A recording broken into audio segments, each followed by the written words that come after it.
जिस शख्स के साथ आप अपनी पूरी ज़िंदगी के सपने देखते हो, जिसके साथ आप अल्लाह से भी बात करते हो, जब वही रिश्ता सबसे बड़ी आजमाइश बन जाए, कभी माँ बाप मना कर दे, कभी ज़ात बीच में आ जाए, कभी बिरादरी आ जाए और कभी पैसा या स्टेटस बीच में आ जाता है, कभी लोगों की बातें और कभी समाज का डर और कभी खुद अपने घर वालों की खामोशी। तो दोस्तों, आज का ये बयान उन सब के लिए है जो पसंद की शादी करना चाहते हैं, जो रुकावटों से थक चुके हैं और जो रातों को उठकर रो रो कर दुआ करते हैं और जो पूछते हैं क्या अल्लाह ताला मेरी मोहब्बत कबूल करेगा। सबसे पहले एक बात साफ कर ले कि इस्लाम में पसंद की शादी हराम नहीं है। इस्लाम तो ज़िना से बचने का हुक्म देता है, निकाह को आसान बनाने का हुक्म देता है। एक हदीस में आता है, जब तुम्हारे पास कोई ऐसा रिश्ता आए जिसके दीन और अखलाक से तुम राज़ी हो तो उसका निकाह कर दो। इस्लाम ये नहीं देखता कि रंग, पैसा, शहर। इस्लाम देखता है दीन, अखलाक और ज़िम्मेदारी। पसंद की शादी में अक्सर रुकावट 5 वजह से आती है, जिसमें से पहला है कि माँ बाप की नाराज़गी। माँ बाप का डर होता है कि लोग क्या कहेंगे, हमारी इज्जत का क्या होगा, बच्चों के फ्यूचर का क्या होगा। लेकिन कभी कभी उनका डर हमारे दिल के सुकून को तोड़ देता है। और दूसरा है ज़ात और समाज। आज भी लोग कहते हैं हमारी बिरादरी में नहीं होता, लोग हंसेंगे, रस्में टूट जाएगी। लेकिन सवाल ये है, क्या लोग ज़्यादा इम्पोर्टेंट है या आपकी ज़िंदगी। और तीसरा मसला ये आता है कि पैसा और स्टेटस की बात आ जाती है। लड़का सेटल नहीं है, लड़की का घर छोटा है।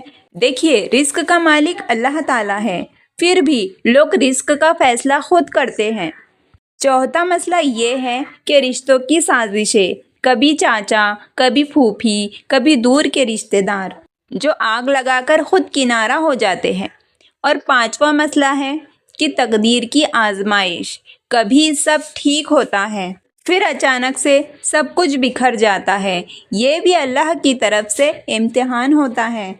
पसंद की शादी में जब रुकावट आती है तो दर्द सिर्फ दिल का नहीं होता।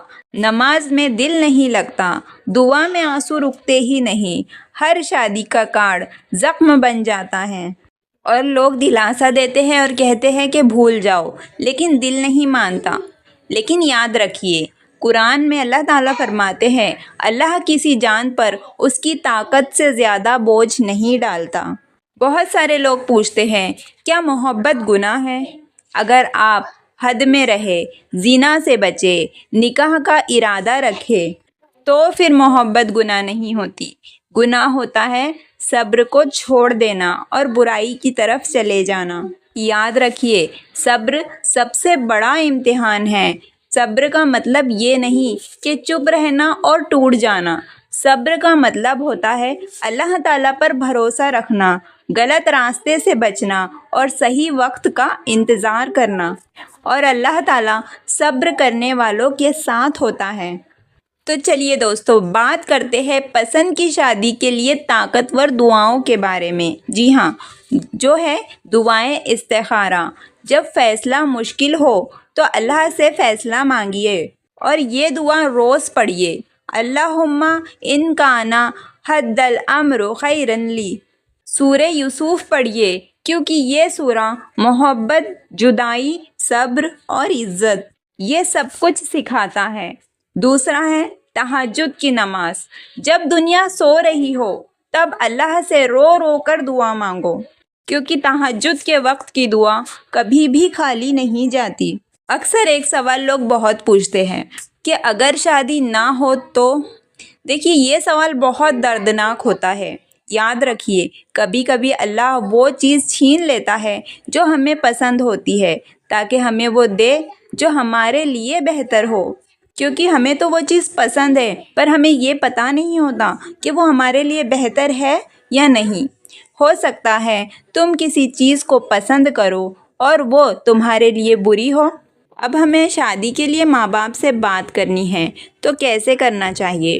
سب سے پہلے تو ضد نہیں کرنی چاہیے اور نہ ہی غصہ کرنا چاہیے، بلکہ عزت سے، صبر سے اور دعا کے ساتھ کیسے کہ اپنے ماں باپ کے لیے بھی دعا کیجیے، یا اللہ میرے والدین کے دل کو نرم کر دے۔ اس طرح سے ایک بات ہمیشہ یاد رکھنا کہ اللہ تعالیٰ کا فیصلہ سب سے بہتر ہوتا ہے۔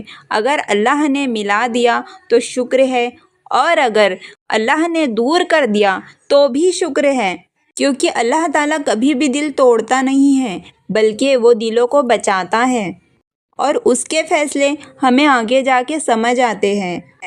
اگر آج آپ پسند کی شادی کی رکاوٹ سے گزر رہے ہیں اور رو رو کر اللہ سے بات کر رہے ہو تو یہ یاد رکھیے، اللہ تعالیٰ ہمارے ایک ایک آنسو گنتا ہے، اللہ تمہاری خاموشی سنتا ہے، اور اللہ کا وقت کبھی غلط نہیں ہوتا۔